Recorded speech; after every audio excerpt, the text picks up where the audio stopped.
Welcome to Kenton Teaches. Enjoy the video. In this video, I will explain how to use Roblox Fast Flags. Fast Flags are essentially hidden switches within the Roblox engine, designed by developers to test new features and settings. They allow Roblox to modify how the game client functions without needing to push out a complete new update every time. These powerful internal settings can influence everything from graphical rendering to physics behavior and user interface elements. To modify Fast Flags, you typically use a third-party bootstrapper like Blockstrap. First, download and install the bootstrapper. Then, open its settings, usually under an Engine or Advanced tab, and locate the Fast Flag editor. Here, you can add new flags by importing JSON code or manually adjusting values.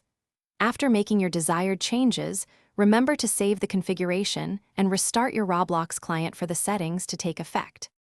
Fast Flags offer several benefits for your Roblox experience.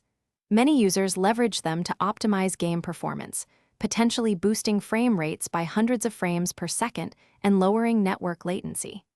You can also access experimental features, like new graphics rendering APIs or unique user interface elements, before they are officially released. Additionally, these flags allow for deep customization of visual settings, such as adjusting texture quality or disabling certain effects. While Fast Flags can be beneficial, it is crucial to understand the risks. These are powerful internal tools, primarily for Roblox engineers, and improper changes can cause unpredictable behavior, game instability, or even corrupt your game data.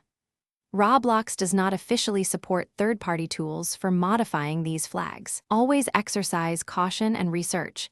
Each flags function thoroughly before making adjustments to ensure a stable and enjoyable experience. Thanks for watching. Please subscribe if this video was helpful.